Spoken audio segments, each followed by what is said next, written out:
Hi friends, നമ്മുടെ പുതിയൊരു വീഡിയോയിലേക്ക് എല്ലാവർക്കും സ്വാഗതം. ഇന്ന് നമ്മൾ എൻ്റെ ഫേവറേറ്റ് ആയിട്ടുള്ള വളരെ നൊസ്റ്റാൾജിക് ആയിട്ടുള്ള ഒരു ബിസ്ക്കറ്റ് ആണ് ഉണ്ടാക്കാൻ വേണ്ടിയിട്ട് പോകുന്നത്. എൻ്റെ കുട്ടിക്കാലത്തൊക്കെ എപ്പോഴും വാങ്ങിക്കാറുള്ള ഒരു ബിസ്ക്കറ്റ് ആണിത്. അപ്പോൾ ഇതിനെപ്പറ്റി ആലോചിച്ചപ്പോഴത്തേക്കിനും ഇതെനിക്ക് ഉണ്ടാക്കണമെന്ന് തോന്നി. അപ്പോൾ അതാണ് ഇന്ന് നിങ്ങൾക്കുമായിട്ട് ഷെയർ ചെയ്യുന്നത്. നമ്മുടെ വീഡിയോ ആദ്യമായിട്ട് ആരെങ്കിലും കാണുന്നുണ്ടെങ്കിൽ ഒന്ന് സബ്സ്ക്രൈബ് ചെയ്ത് സപ്പോർട്ട് ചെയ്യണം കേട്ടോ. അപ്പോൾ ഇതിനായിട്ട് ഞാൻ ഒരു 1.5 കപ്പ് മൈദയാണ് എടുത്തേക്കുന്നത്. ഇതിലേക്ക് ഒരു 1/2 ടീസ്പൂൺ ബേക്കിംഗ് പൗഡറും ഒരു 1/4 ടീസ്പൂൺ ബേക്കിംഗ് സോഡയും കൂടെ ചേർത്ത് നന്നായിട്ടൊന്ന് മിക്സ് ചെയ്ത് വെക്കാം.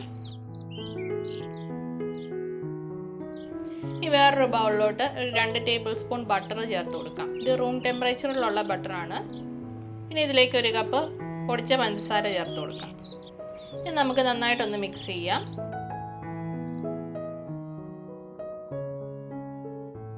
ഇനി ഒരു 2 ടേബിൾ സ്പൂൺ ഓയിൽ ചേർത്ത് കൊടുക്കാം.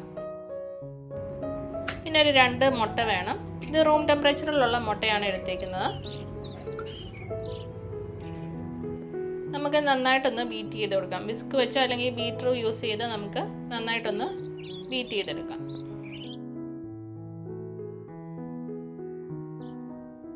ഇതിലേക്ക് ഞാൻ ഒരു 1/2 ടീസ്പൂൺ മഞ്ഞൾപ്പൊടി ചേർത്ത് കൊടുക്കുകയാണ്. ഒരു കളറിന് വേണ്ടിയിട്ടാണ്. ഇപ്പം കളർ യൂസ് ചെയ്യാൻ ഇഷ്ടമുള്ളവർക്ക് കളർ തന്നെ യൂസ് ചെയ്യാം. ഇപ്പോൾ കുട്ടികൾക്കൊക്കെ കൊടുക്കേണ്ടതുകൊണ്ട് ഞാൻ അധികം കളർ ഇവിടെ യൂസ് ചെയ്യാറില്ല.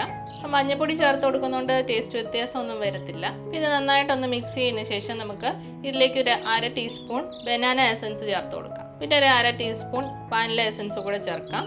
പിന്നെ ഇതിലേക്ക് ഒരു 2 ടേബിൾ സ്പൂൺ കോൺഫ്ലവർ, ഒരു 2 ടേബിൾ സ്പൂൺ പാൽപ്പൊടി, പിന്നെ ഒരു 2 ടേബിൾ സ്പൂൺ കസ്റ്റാർഡ് പൗഡറും കൂടെ ചേർത്തിട്ട് നന്നായിട്ടൊന്ന് മിക്സ് ചെയ്ത് കൊടുക്കാം.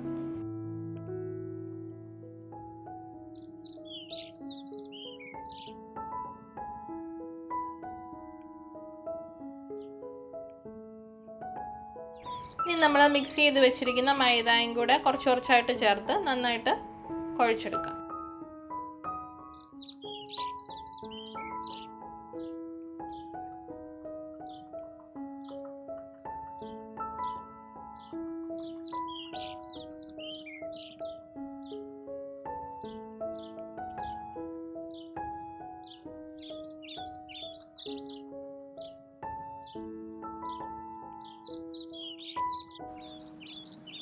ഇപ്പോൾ കൈ വെച്ച് നമ്മൾ ഡോ കുഴയ്ക്കുന്ന പോലെ നന്നായിട്ട് കുഴച്ചെടുക്കാം. അപ്പോൾ ഇങ്ങനെ കുഴയ്ക്കാൻ പറ്റുന്നില്ലെങ്കിൽ ഒരു 2 ടേബിൾ സ്പൂൺ മൈദയും കൂടെ ചേർത്തിട്ട് നന്നായിട്ട് കുഴച്ചെടുക്കാം.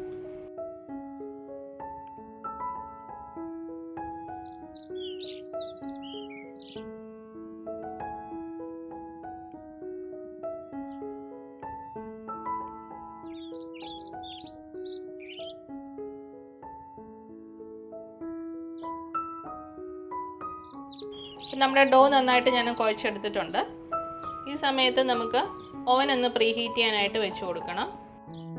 ഇനി നമുക്കിത് ഷേപ്പാക്കി എടുക്കാം. അതിനായിട്ട് ഞാൻ കയ്യിൽ കുറച്ച് ഓയിലൊന്ന് തേച്ച് കൊടുത്തിട്ടുണ്ട്. ഇനി ചെറിയ ബോൾസ് ആക്കിയതിന് ശേഷം ഇതുപോലെ ഒന്ന് പ്രസ് ചെയ്ത് കൊടുക്കുക. എന്നിട്ട് ഇനി ഇതുപോലെ അതിൻ്റെ നടുഭാഗത്തായിട്ട് ചെറുതായിട്ടൊന്ന് അകത്തോട്ടൊന്ന് പ്രസ് ചെയ്ത് കൊടുക്കാം. അപ്പം ഇങ്ങനെ കാഷ്യൂവിൻ്റെ ഒരു ഷേപ്പ് വരും.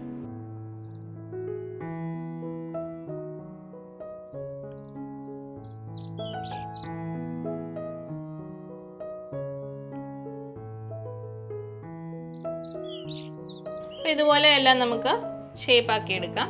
ഇനി ഇതിൻ്റെ മുകളിലോട്ട് ഒരു മുട്ടയൊന്ന് ബീറ്റ് ചെയ്തതിന് ശേഷം നമുക്കൊന്ന് സ്പ്രെഡ് ചെയ്ത് കൊടുക്കാം.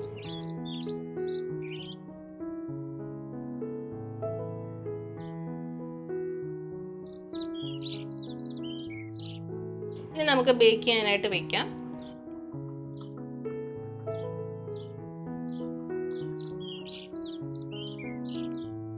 ഇതൊരു 180 ഡിഗ്രിയിൽ ഒരു 20 മിനിറ്റ്സോളം ബേക്ക് ചെയ്തെടുക്കണം.